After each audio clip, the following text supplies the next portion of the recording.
Hi, everybody. Welcome back to episode 5 of the NF Hope Concert, the live interviews. We are so excited to be back. We took a week off last week to take care of the end of school, things like graduation, which was obviously, I'm sure many of you know, an experience. And now we are back with the last couple of episodes of the live interviews during NF Awareness Month. As many of you know, May is NF Awareness Month. And we are trying to make a difference for the 128,000 living with neurofibromatosis. So I did want to point out a couple of things. Our contribution site has been open all month long. We are doing great. We're aiming to break $75,000 and better if we can push it to 80. And if you want to help, right below, that's how you do it. Just text NF Hope 20 to 76278. That's NF Hope 20 to 76278. Another way you can do that is take that NF Hope 20 and add .givesmart.com, and you can go on your computer. I'll make sure to post that on this as soon as we're done, so that it's a clickable link down in the description. I also wanted to thank SpringWorks Therapeutics. They were our main sponsor for the live event that we did on May 4th. And we have kept them up all month long because of their incredible generosity to this cause. So NF Awareness Month is coming to an end on Tuesday, the very last day of NF Awareness Month. I'm very excited to bring on two very special guests, my beautiful daughter, Emma, and my wife, Melody. They have been on this NF journey. We've all been on it together, but they've watched the growth of the NF Hope Concert and helped along the way. And we thought it would be a really fun way, and who knows, we might even sing a song for you. But today we have a very special guest. This is the man who originated the role that changed my life. And I'm excited to have him on and talk to him. Please welcome my friend, Bobby Spencer. Oh, nice. Very nice. Wow. So is that like I just found this today. I'm impressed. I think somewhere in my closet I may have something from the show, but that would be pretty cool. Very good. nice. I feel, and it still fits me like a glove. Yeah, I think mine would fit still. Oh, so it does. How you doing, man? Thanks for having me on. Absolutely, it's great to see you, even though virtually, right? I know. Yeah. Well, I hope the audience can hear us. I hope that our connection doesn't break up, and it might, but again, I was starting to introduce myself to you a couple years back because I was seeking possible replacements just for some concerts that I might have to do on the road with my group, the Midtown Men, and we wanted to stay in that family of Jersey boys if we needed to. Like Daniel has taken off a little bit here and there, and so has Michael, and I've taken off just a couple concerts here and there. And in the midst of that, we wanted to stay in that family. So that's how I reached out to you, asking if you would be interested. And it never worked out. It never fruitioned that way. And then you were nice enough to ask me over the years to part of this event to help out. And my schedule never allowed me to be in person. Right. Now here we are. Now we're able to help. And I'm glad to be part of it, even if it is online. Again, thanks.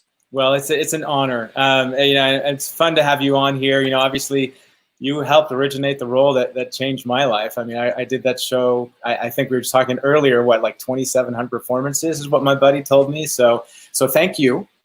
Wow. And I think we actually met the first time. Jennifer Nimo introduced us when I was in town for the final audition. And I think I met you coming out of the theater one day on the very first day that I saw the show on Broadway.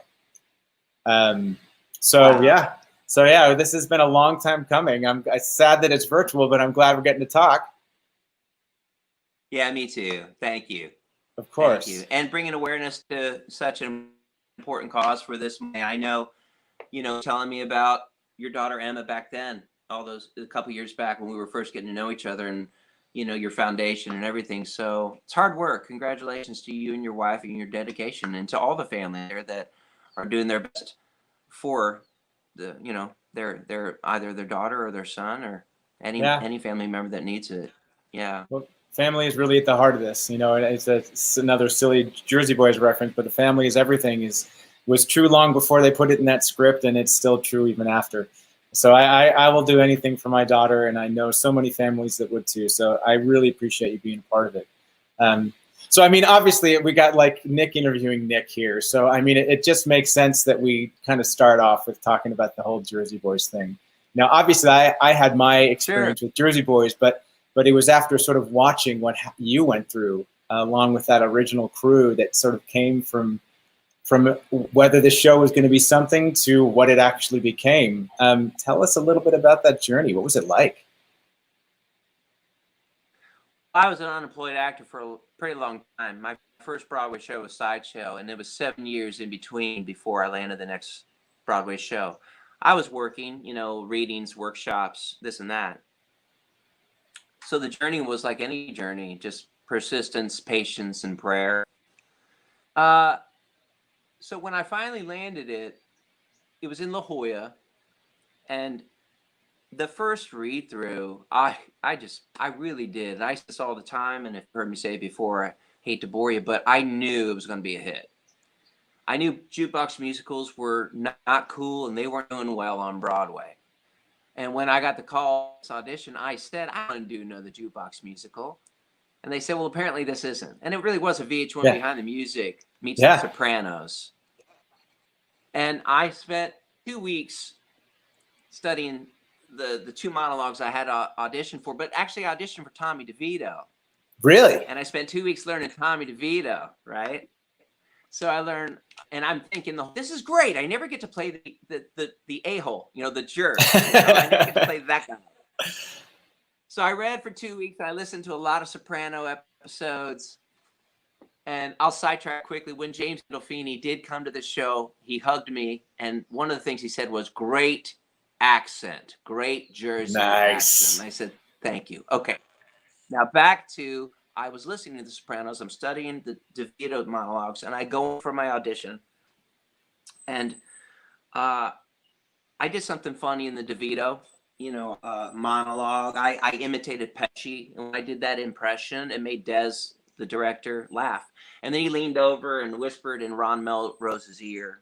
And then he said, we want Nikki. And I went, man, no, you know, no, I want to play this guy, you know.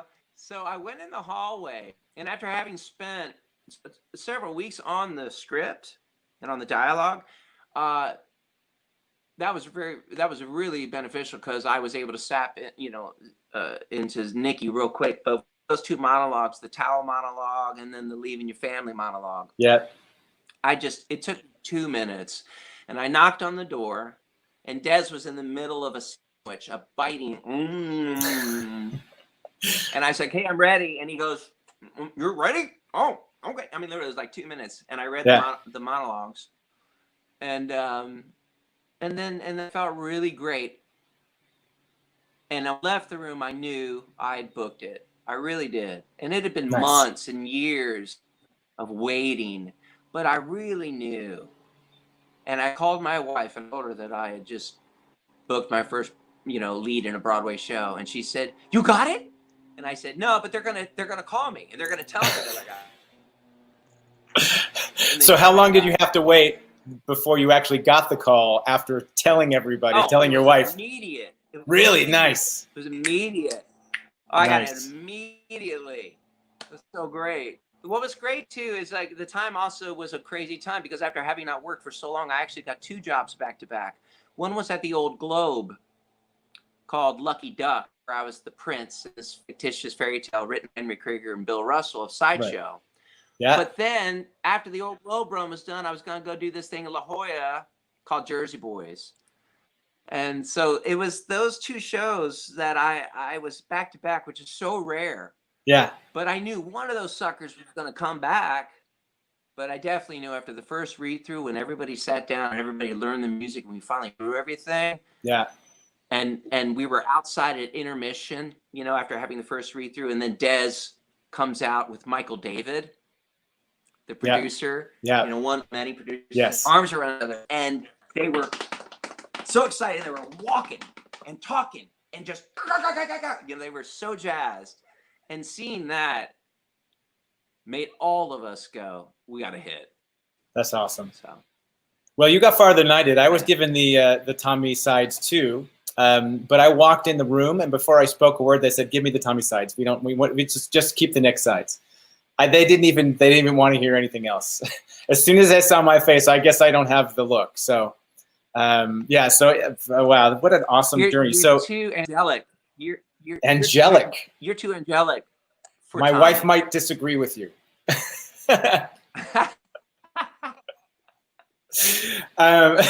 So you had this awesome journey, and you almost, you went pretty much from Jersey Boys into another great show too. So, what led, you left the Jersey Boys. What led to Next to Normal happening?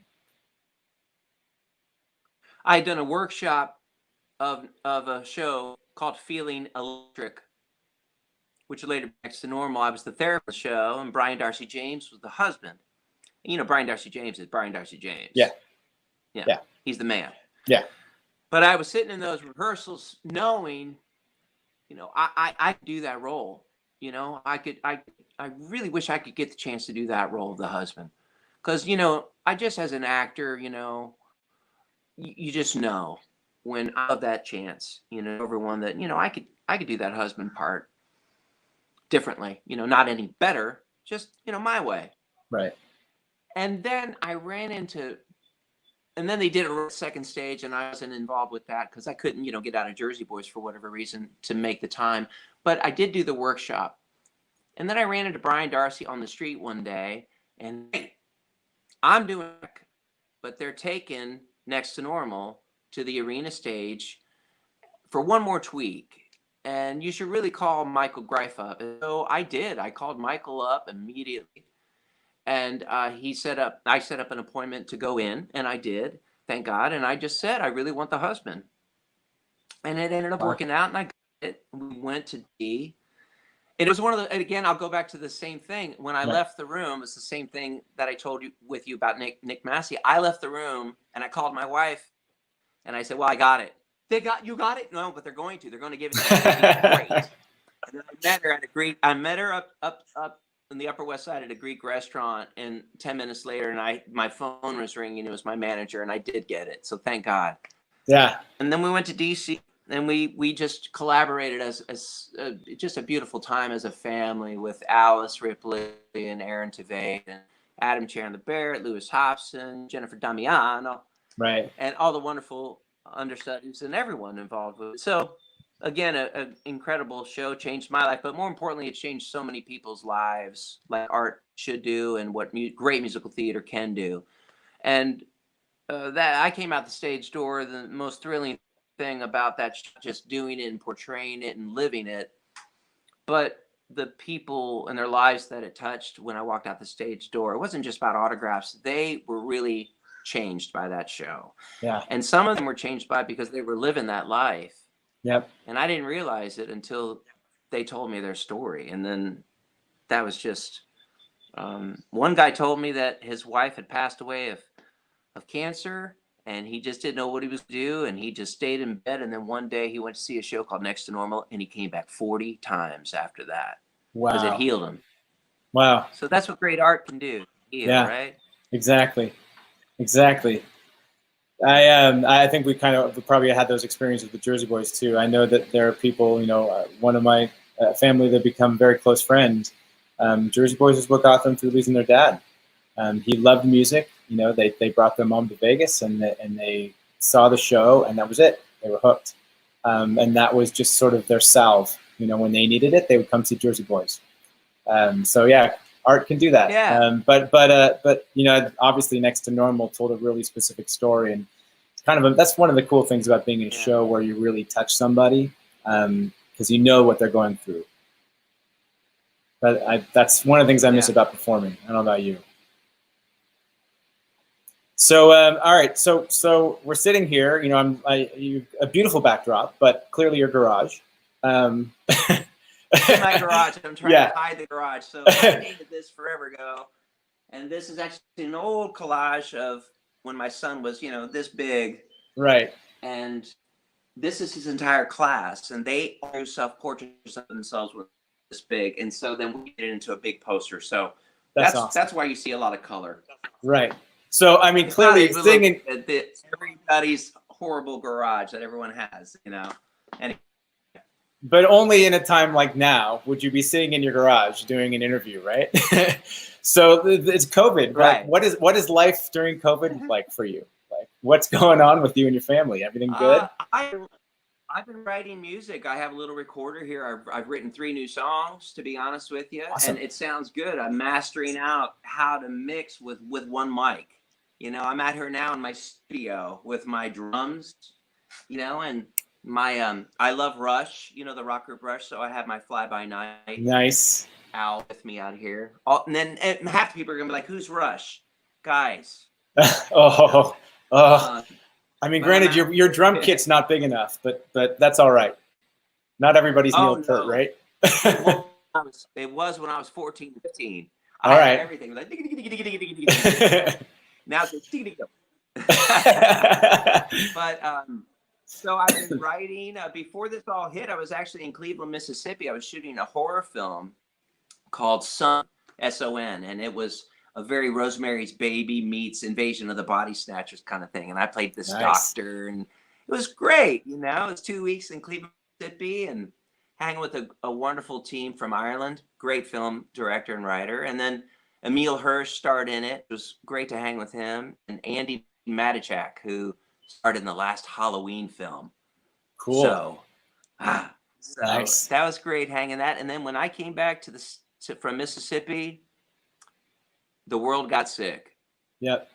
And, you know, like you know, a lot of things got canceled on you. And obviously this May, that's why you're doing online, you know, and fundraising. But yeah, all of our Midtown concerts were canceled. You know, the arts in general are just canceled. So we just got to wait and see and hang on. But in the meantime, we're homeschooling. My wife is the reason that the kids are doing so great with their homeschooling. She's with them all the time. You know, I check in on, obviously, but you know, when it comes to the math, she's with the math and she's on that, and thank goodness. And it's been but everybody's finding the groove. You know, our children still have to take piano and violin and cello online, you know, with their teachers, FaceTime, I should say. Yep. But everyone's got a groove now and they're feeling it. And really, you know, we're just hanging on like everybody. Yeah. I mean, I don't know what else to say. You guys are teaching too, right? You're teaching right now? My wife, it was fantastic. Well, before this COVID started, we had months ago been working with a website designer to say we want to start using more, you know, opportunity to help and guide more students, whether you're graduate, undergraduate, or high school performing arts, you know, actor or actress. And so we had been working on getting our online services up and running. We'd been working on this. And then when this happened, we looked at each other and we thought, well, that was good timing. We're getting all this worked out. So it's called Arts. Yeah, it's called Arts Full Circle. And you can go to artsfullcircle.com. All right. And what we have it set up. You go to the first page and there's a button that says Get Started. And when you get started on it, I'm going to be. That's all right. Plug away, man. So, I know. So that's what the actual page looks like. I know you can't see, but just go to Arts Full Circle and there's a button in the middle that says Get Started. And push Get Started, bam. It takes you to a page where you're going to fill out your contact info, your name, your age, your last name. If you're under 18, you have to have a parent sign on here. Email and send us your questions. And we focus on voice, theater, acting, and dance because my wife spent so many years in the, she's going to kill me, Portland Northwest Ballet Company. I got that wrong probably. Amazing. But when I saw her on Broadway, I couldn't take my eyes off her. From head to toe, her body is so trained as a ballerina. Yes, she's got this incredible modern jazz Anne Reinking thing. Very cool. And so we really have a lot that we have a lot to offer, and we want to help, and we got the time to do it. So if anyone out there is interested in hooking up and my wife to have lessons, that's what we're doing right now. And because of everything going down, we are going to just like, who wants to sign up, the first 20 people, it'll just be completely free. The first hour is just your first lesson, the one-on-one. We'll just talk. We'll do it for free. We just want to break ground and get everybody going. So if, awesome. Let's make sure we get we'll make sure you get that link, and I'll post it after when I go back and repost this video, so that people can click on it, go straight to your website, and get started. Great. Yeah. So music. My wife literally kept the household alive forever when I was unemployed for all those years, because she was working on Chicago on Broadway, Sideshow, Gun, the producers, Foggy, Dance of the Vampires, so all shook up. So, she really kept us afloat for a long time. Yeah, I get it. There are times after I left the show and I was sort of reinventing myself here, that my wife was definitely a huge part of keeping this house working the way that it needed to. So I certainly appreciate that. Yeah. So let's go back to your music. You just recently released your single, right? Live It High. Yeah. I wanted to release an entire album a couple years back, and then look, it was just a bad time. A lot went down in that time that I had thought, well, I'm going to release all these songs. My dad got sick and he passed away. So there's the thing. We moved into a new home and it ended up being a money pit, and it was way more renovation than we thought. So I wasn't able to release the album. Right. And then last Christmas, I just decided I don't want this stuff just sitting on a shelf anymore. And if people want to listen to it, I hope they do. And I hope they enjoy it as much as I did recording it and writing it. And I released a song called Waiting on Christmas, which you can find at iTunes, Google Play, Spotify. And when I released that, I just said, I'm just going to start doing this, just release a single every couple of months. The Beatles did it. They would release an album, but every 3 months they release a new single. So I'm not reinventing the wheel, but nevertheless, I just want to start putting songs out there because I'm 51 and I've so many songs I've had on the shelf for years. So the new one, Live It High, I recorded many years ago and just decided to let it out there. And it's a great song to kick back and with your friend, sit outside in the sun and drink a beer and enjoy it. And I tend to go a lot 70s guitar sound, really into that 70s Les Paul vibe and groove. So nice. I hope people feel that. Yeah. Well, cool. Well, I tell you what, I know if you want to throw it up there, I tell you what, I will even plug you a little bit. Look at that. I made it even better for you. So there's your single. So you can get it on iTunes. Also, I'll have all these links so you can find Bobby on social media later. But yeah, I'll put that up again at the end so people can see it. Hey, you're hired.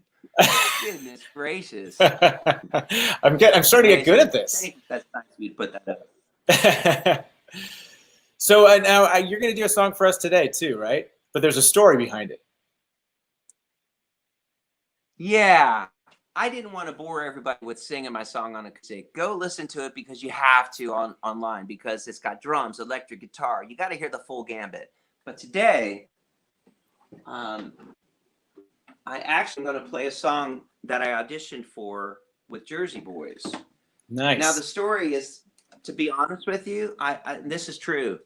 I spent so many weeks and days and hours focusing on the script, Jersey Boys. I didn't think about the song I was going to sing. And I'm outside the door of the audition, and this is true. And I went, oh my gosh, sing. I thought about what I'm going to sing. I had my guitar with me and everything. And I literally, and next, and I'm like, and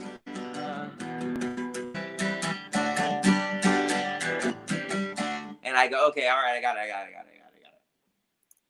So I go, when the night has come and the land is dark and the moon is the only light we'll see. No, I won't be afraid. No, I won't be afraid. Just as long as you stand by me.